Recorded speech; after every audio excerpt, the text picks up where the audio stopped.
পুজো চলছে আর সকাল থেকে রাত পর্যন্ত আমার কাজের কিন্তু ছুটি নেই, সারাটা দিন কাজ করতেই চলে গেল। নমস্কার, শুভ সকাল সবাইকে। অনেক স্বাগত জানাই আমার পরিবারে। আমি পিঙ্কি ত্রিপুরা থেকে বলছি। আশা করছি সকলেই ভালো আছো, সুস্থ আছো, আর আমিও অনেক ভালো আছি তোমাদের ভালোবাসাতে। শুভ সপ্তমী। বড়দের জানাই প্রণাম, ছোটদের জানাই অনেক অনেক ভালোবাসা। তো পুজোর কটা দিন খুব সবাই আনন্দ করো আর সাবধানে থেকো সবাই। তো সকালে চা নাস্তা খাওয়া হয়েছে আর সমস্ত কাজই শেষ করে নিয়েছি, আর ভিডিওটা রান্না করতে গিয়ে শুরু করলাম।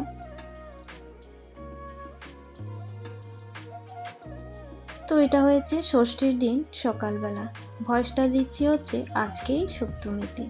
তো যাই হোক, আজকে তো রান্নাঘর ডিপ ক্লিন করতে হবে, তো ওইদিকে রান্নাও করতে হবে, মানে ওই একবেলাটাই আমরা মাছ খাবো আর কিন্তু রাত্রি থেকে নিরামিষ, যেহেতু আমাদের এখানে ষষ্ঠী সন্ধ্যা থেকে কিন্তু পুজোটা হয়।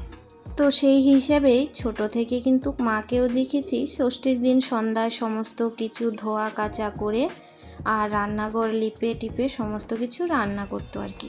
তো আমাদের শ্বশুরবাড়িতেও তাই, মানে ওই ষষ্ঠীর দিন থেকেই শ্বশুরবাড়িতে, মানে এখানে অনেকেই এরকম করে, কেউ সকাল থেকে খায়, কেউ রাত্র থেকে খায়। তো ওইদিকে রান্না করব হচ্ছে মাছ, যেহেতু 2-3 দিন নিরামিষ খাওয়া হবে, তা বললাম যে একবেলাটার জন্য মাছ নিয়ে আসো। তো ওই পাঁচমিশালি ডালটা ধুয়ে সিদ্ধ বসিয়েছি, ওটা হতে থাক। আর সকালে ওই চা রুটি খেয়েছি, আজকে কোনো সবজি বানাইনি। তো রুটি মানে চা দিয়ে খেলাম সকলে, আর রাতের কিছু সবজি ছিল ওদের দিয়ে দিয়েছি, মানে কাল রাতে চিকেন রান্না করেছিলাম আর কি। তো সেটা ছিল, ওইটা দিয়ে সকালের খাওয়াটা হয়ে গেছে। তো এখানে মাছ পেঁয়াজি করব, আর একটু এমনিতে মসুর ডাল করেছি, যেহেতু আমার ছোট ছেলে ঝাল খেতে পারে না বেশি। আর এদিকে কিন্তু মাছের মুড়ো নিয়ে আসছে, ওইটা দিয়ে পাঁচমিশালি ডালটা করব। মাছের মুড়ো একটা আর সঙ্গে অর্ধেকটা ছিল, তো ওইটা দিয়ে কিন্তু ডালটা করব।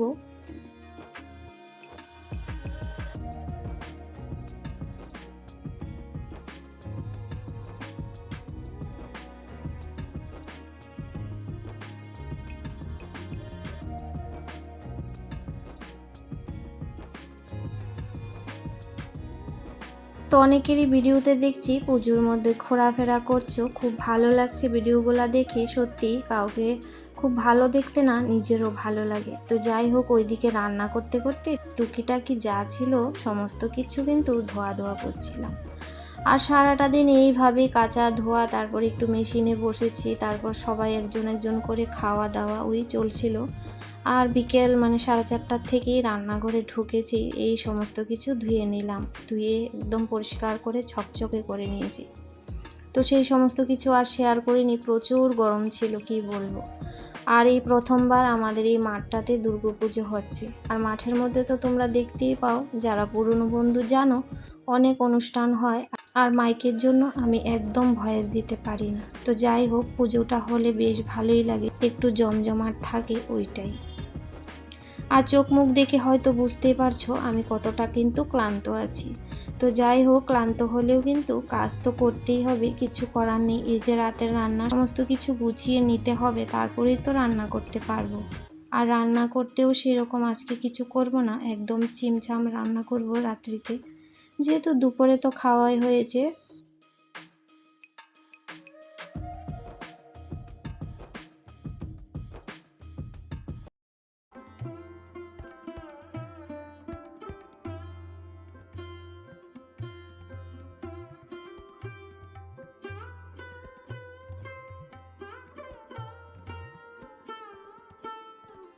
আর হাজব্যান্ড তো ঘরেই থাকে না, ও দোকান নিয়ে এতটা ব্যস্ত। এই কয়েকটা দিনই মাত্র, মানে পুজোর ধরো নবমী দিন পর্যন্ত একটু, তারপর আর কোনো সেই রকম আর নেই।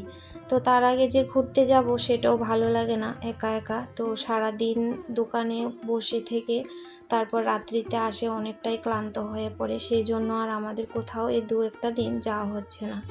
তো যাই হোক, নিজেও ক্লান্ত হয়ে পড়ছি ঘরের কাজ করতে করতে।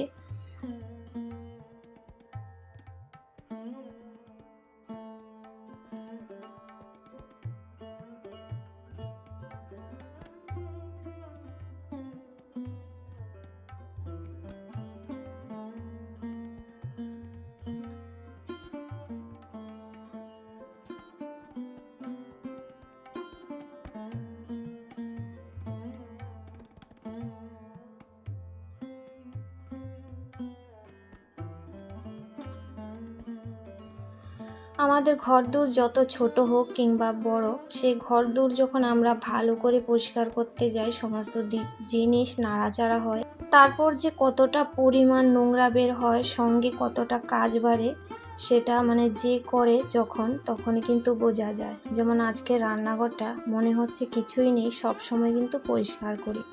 তারপরে এই যে সমস্ত কিছু ধোয়াধুয়ি করতে গিয়ে কতটা সময় লেগেছে, আর বলতে গেলে অর্ধেক দিন কিন্তু রান্না করেই চলে গেছে আমার। তো এখন কিন্তু এই যে মশলাপাতি সমস্ত কিছু ঢেলে নিচ্ছি, যেহেতু সমস্ত কিছু ধুয়েছিলাম আর কি কৌটাগুলিতে, আর ওইগুলোতে সবসময় এক্সট্রা থাকে। আমি পেঁয়াজ রসুনের হাতে কখনোই কোনো মশলার কৌটা ধরি না, মানে হাতটা ধুয়ে মাছের হাত হোক বা কিছুই, তারপর কিন্তু মশলার কৌটাতে হাত লাগাই।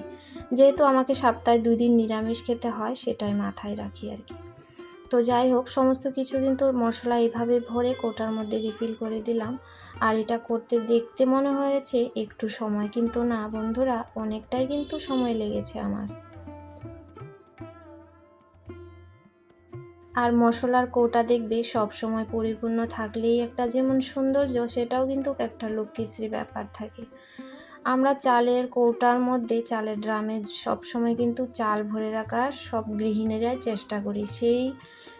সেই সঙ্গে সমস্ত ঘরের এই যাবতীয় মশলা, ডাল, সেই সমস্ত কিছু যদি সম্পূর্ণ থাকে, তাহলে কিন্তু মা লক্ষ্মীও সেই ঘরে বিরাজমান। তো এটা আমি বিশ্বাস করি, মানে সব সময় খাওয়া দাওয়ার জিনিস, মশলার কোটা এইসবভাবে পরিপূর্ণ থাকলে ভালো লাগে আমার কাছেও। তো এই খরচাপাতিগুলো আগেই আনা ছিল, মানে কালকে এনে রেখে দিয়েছিলাম। তো যেহেতু মানে মুগ ডালটা আর একটু বেশি লাগবে, নিরামিষ খেতে হবে, তাই।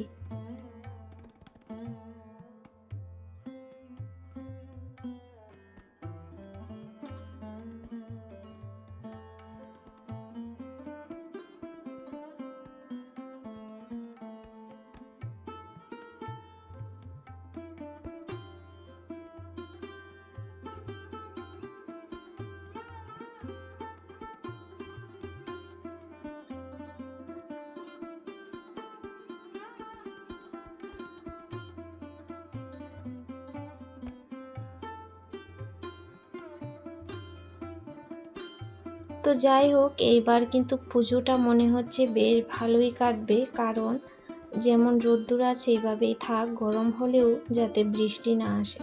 তো বৃষ্টি হলে পুজোর আনন্দটাই কিন্তু একেবারে শেষ হয়ে যাবে। আমি ঘুরতে যাই আর না যাই সেটা পরের কথা, কিন্তু এই পুজো পুজো ভাব, পুজোর প্যান্ডেল, সাজগোজ, লাইটিং সব কিছু কিন্তু ফিকা পড়ে যায়।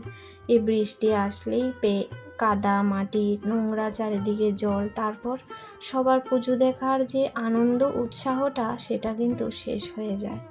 তো ঠাকুরের কাছে বলি, এইভাবেই কটা দিন যেন ঝলমলে রোদ্দুর থাক, যতই গরম দাও না কেন, এইভাবেই ভালো রেখো। আর আমাদের যেভাবে ভালো রেখেছো, তুমিও কিন্তু ভালো থেকো। তো যাই হোক, এখানে কিন্তু সবজিপাতি কিছু নিয়ে আনা হয়েছে। কালকে যেহেতু সোমবার, হাট বসবে, তো সোমবারে তো আমাদের হাট বসলে সবজিপাতি আনা হয়। আর কালকে সকালের জন্য আর এখনের জন্য কিন্তু সবজি অল্প করে নিয়ে আনা হয়েছে, সবজি আনা হয়েছে আর কি। আর সঙ্গে ফলও ছিল, কলা আর আপেল ছিল, আপেলটা ঠাকুর ঘরে রেখে দিয়েছি। তো অষ্টমীর দিন তো সকালে একটা ভোগ করতে হবে, ভোগ দিই আমরা। তো ওই দিন তো অঞ্জলি নেব। তো গতবার কিন্তু একদম নিতে পারিনি, যেহেতু অঞ্জলি পূজার যে সময়সূচিটা 3টে থেকেই হয়তো শুরু হয়েছিল।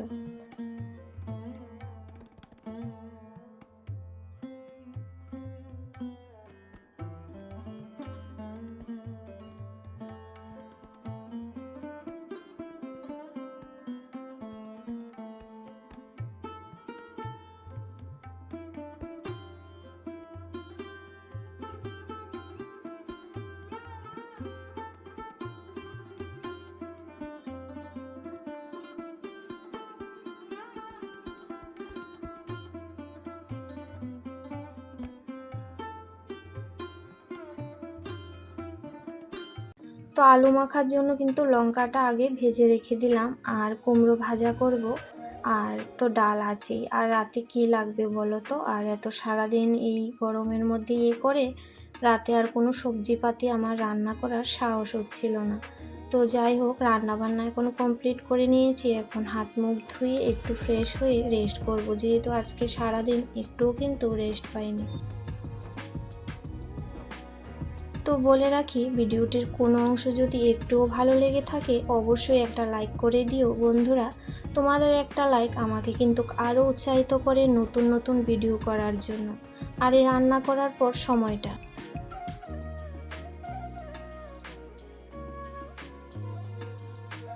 তো একটু ফ্রেশ হওয়ার পরে একটু ক্রিম আর চুলটা আঁচড়ে নিলাম।